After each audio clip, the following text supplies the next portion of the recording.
Alhamdulillah nahmaduhu wa nasta'in wa nastaghfiruhu wa na'udzu billahi min syururi anfusina wa sayyiati a'malina. May yahdihillahu fala mudhillalah wa may yudlil fala hadiyalah. Asyhadu an la ilaha illallah wa la syarikalah wa asyhadu anna Muhammadan 'abduhu wa rasuluh. Allahumma shalli ala sayyidina Muhammad wa ala alihi wa sahbihi ajma'in. Amma ba'du. Fa ya ibadallah ittaqullaha haqqa tuqatih wa la tamutunna illa wa antum muslimun. Sidang Jumat yang dimuliakan oleh Allah Subhanahu wa taala. Marilah kita meningkatkan iman dan takwa kita pada Allah Subhanahu wa taala sehingga kita dapat melaksanakan perintah-perintah Allah dan dapat meninggalkan larangan-larangan Allah Subhanahu wa taala. Tidak lupa salam dan salawat kita sanjungkan kepada Nabi besar Muhammad sallallahu alaihi wasallam. Itulah pemimpin kita yang harus kita tiru dan kita contoh. Mudah-mudahan di hari akhir kita mendapatkan syafaatnya. Amin ya Allah ya rabbal alamin. Sidang Jumat yang dimuliakan oleh Allah Subhanahu wa taala. Ada suatu perenungan bahwa kenapa kita sampai detik ini masih menghirup udara segar, masih hidup sampai detik ini. Kenapa demikian? Ya. Bahwa banyak teman-teman kita itu yang sudah meninggal dunia. Mungkin teman-teman kita waktu di SD sudah banyak yang meninggal dunia. Di SMP teman-teman kita banyak yang meninggal dunia, SMA. Sampai detik ini banyak yang seumuran kita sudah menghadap Allah Subhanahu wa taala. Namun kita masih dipertahankan. Kenapa demikian? Bahwa kita sebenarnya untuk memperbaiki diri kita masing-masing, untuk persiapan menghadapi dan kita menghadapi kematian. Kullu nafsin dha'iqatul maut. Setiap yang bernyawa pasti akan mati, akan meninggal dunia. Nah, maka persiapkanlah diri kita. Ya barangkali mungkin sholat kita masih belum sempurna, masih ada waktu untuk disempurnakan. Barangkali kita masih belum maksimal memakmurkan masjid. Nah, kita masih ada waktu untuk sholat berjamaah dengan rajin, kegiatan-kegiatan di masjid ya, kita ikuti. Belum terlambat ya. Atau barangkali sholat malamnya kita masih kurang, masih malas-malasan, kita masih diberi waktu untuk memperbaiki diri, untuk sholat tahajud, untuk bertobat kepada Allah Subhanahu wa taala. Membaca Al-Qur'annya barangkali kita masih kurang, kadang-kadang malas-malasan. Kita masih diberi waktu sebelum sakaratul maut. Maka harus rajin membaca Al-Qur'an. Karena pedoman hidup yang paling sempurna adalah Al-Qur'an. Ya. Kecuali kalau kita sudah sakaratul maut baru bertobat kepada Allah, tidak akan diterima sudah. Sudah mau mati terus bertobat, tidak bisa stop. Nggak bisa untuk diterima tidak terima tobatnya karena sudah sakaratul maut ya. Atau ketika mau sudah kiamat dia tidak akan bisa. Nah maka sekarang yang terbaik kita untuk memperbaiki diri, bertobat pada Allah dengan sebenar-benarnya ya. Kita evaluasi diri sendiri ya, menilai diri sendiri. Kadang-kadang kita menilai di luar kita, menilai pemerintah, menilai wah. Sementara kita sendiri masih kadang-kadang masih belum sempurna, belum benar. Kita dulu evaluasi diri kita. Sudahkah kita itu penyakit-penyakit rohani itu disembuhkan atau belum? Kan penyakit itu ada dua, ya ada penyakit jasmani dan penyakit rohani. Kalau penyakit jasmani biasanya resikonya hanya di dunia saja, ya. Misalnya jantung dibawa ke rumah sakit, dioperasi, bisa sembuh, bisa meninggal dunia. Tapi tidak berdampak kepada akhirat. Tetapi kalau penyakit rohani, dampaknya dunia dan akhirat. Misalnya sombong, angkuh, ria, takabur, pelit, ya di dunia pasti dijauhi oleh teman-teman, oleh orang lain, oleh tetangga dijauhi. Di akhirat bisa masuk neraka gara-gara sombong, pelit, angkuh, ria, takabur, itu penyakit rohani. Maka inilah kesempatan yang terbaik untuk mengobati penyakit rohani yang ada dalam diri kita masing-masing. Jadi resikonya dunia akhirat. Yang kedua, kalau penyakit jasmani biasanya kita lebih tahu daripada orang lain. Ya. Contoh kita penyakit bisul misalnya, kita merasakan, kita tahu bahwa kita bisulan. Begitu datang ke dokter, Pak dokternya, Bapak sakit apa? Nah, berarti kan tidak tahu. Yang tahu dari diri kita yang merasakan sakit. Ini Pak, bisul. Oh iya, ayo diobatin oleh dokter.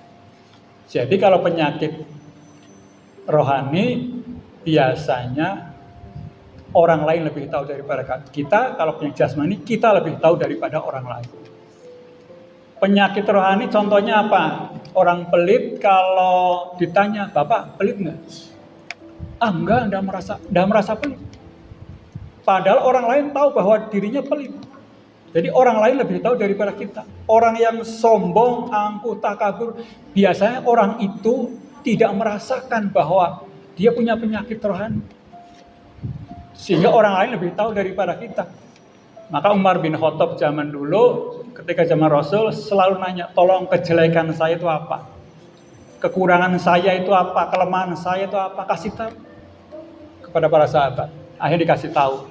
Oh, Bapak itu pelit, Bapak itu ria, Bapak itu sombong. Oh, kalau begitu, mulai saat ini saya mau memperbaiki penyakit-penyakit yang ada dalam diri kita. Akhirnya diperbaiki.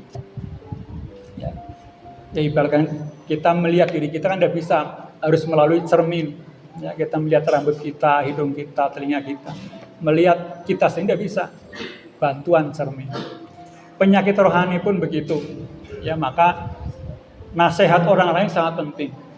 Ya. Nasihat, kritik, saran, masukan-masukan dari orang lain kepada diri kita itu adalah penting untuk introspeksi terhadap diri kita sendiri. Kalau ingin memperbaiki diri, kadang-kadang marah kalau dikasih tahu.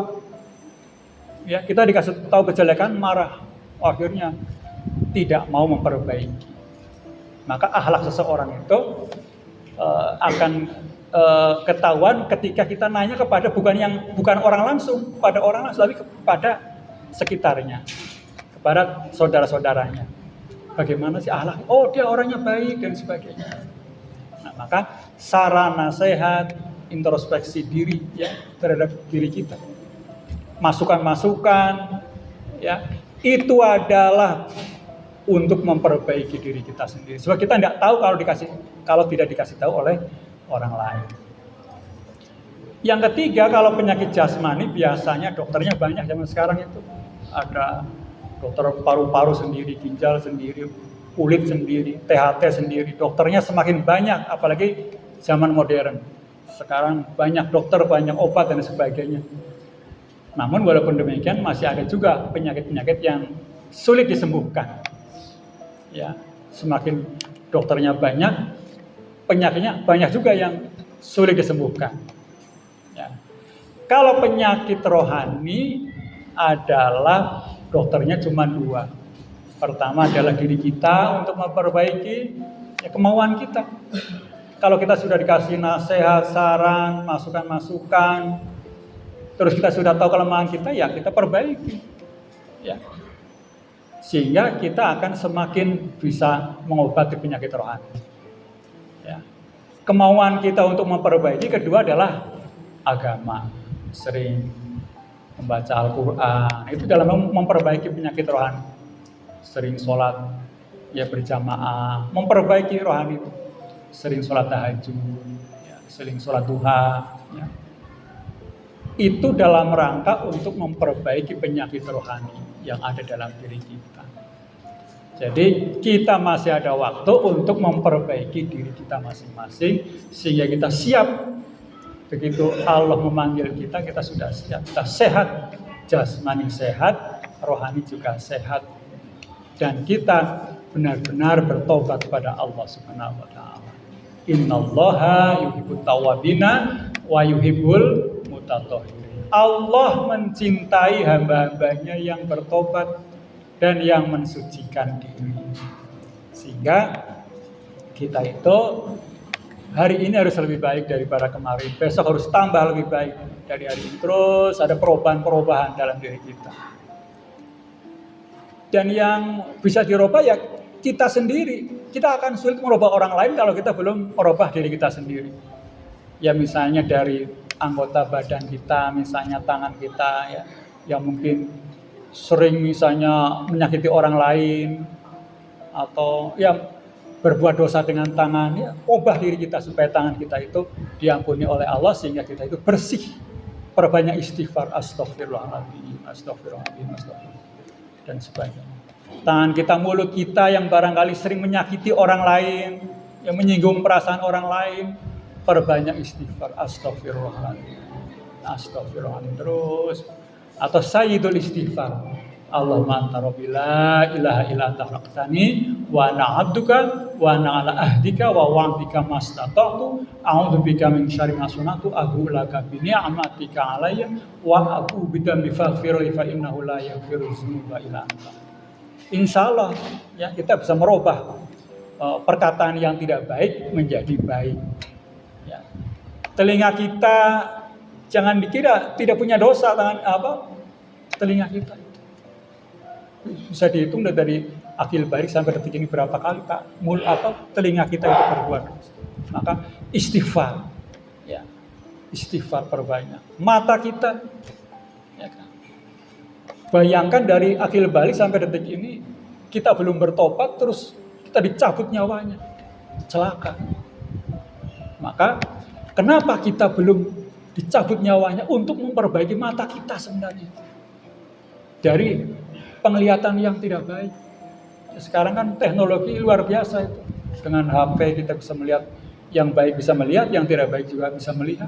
Tidak bisa terhitung dengan jari dosa-dosa mata kita, telinga kita, mulut kita, hati kita, perut kita. Berapa kali kita memakan yang kadang-kadang ada yang halal, ada yang haram, kadang-kadang masuk semua di dalamnya itu.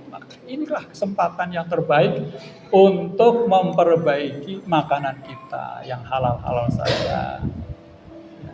Farji kita, kaki kita, semua tubuh kita itu perbaiki dalam rangka kita itu berpasrah diri, bertobat kepada Allah dengan taubatan nasuha.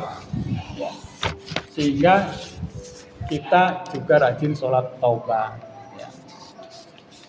Maka Allah akan memanggil kita nanti dengan penghargaan yang tertinggi kalau kita sudah mampu mencapai derajat taubat itu. Ya ayyatuhan nafsul mutmainnah irja'i ila rabbiki radiyatan mardiyah fadkhuli fi ibadi wadkhuli jannati. Hei jiwa yang tenang.